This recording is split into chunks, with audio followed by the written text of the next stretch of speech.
Napping! Is it good or is it bad? You feel sleepy? You take a nap. But doctors are saying it's a bad thing. It feels good to take a nap. Napping! Is it good? Is it bad? What is the deal with that? I'm I apologize. I have better impersonations of other people, but my name is Dr. Andy Burkowski of ReLACS Health, and that was my terrible Jerry Seinfeld. And napping, is it good? Is it bad? The truth lies somewhere in between. I would classify naps into two groups: long naps, short naps. Generally, a long nap is going to be greater than 20 to 30 minutes, and short naps might be less than 20 minutes. For one thing that we know is the biological clock works on a very strict 24-hour cycle.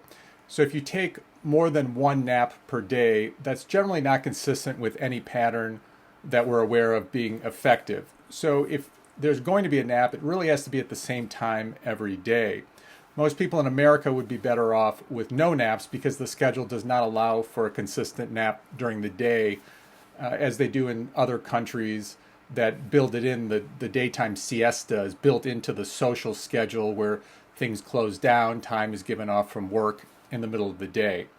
But really these two patterns of getting all of your sleep at night or getting most of your sleep at night with one nap during the day are the only two patterns that seem to work well with the body. So more than one nap a day, probably not a good thing.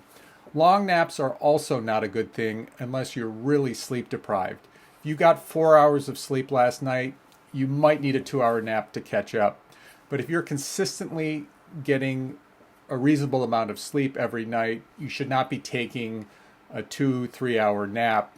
The reason is this disrupts the biological clock by sleeping outside of the normal time window that the body is used to.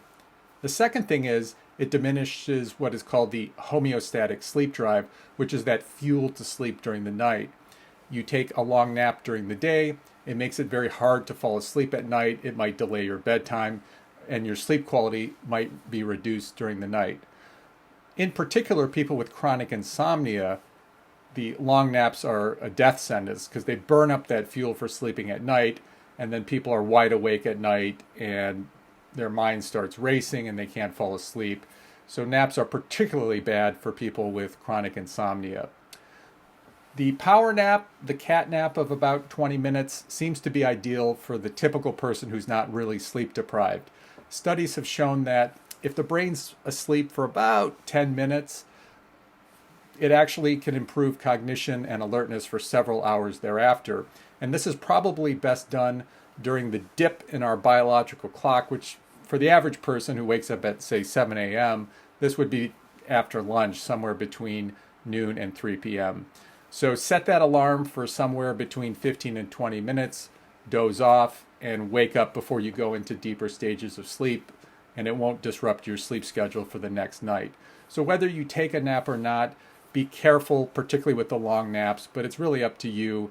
If it makes you feel better, if it helps you get through the day, that short power nap is something that may be beneficial, but it's going to vary from person to person. As always, this video is for general information only. It does not constitute medical care. Please make all medical decisions with the help of a certified medical professional. And as always, one of the keys to sleeping well is to relax.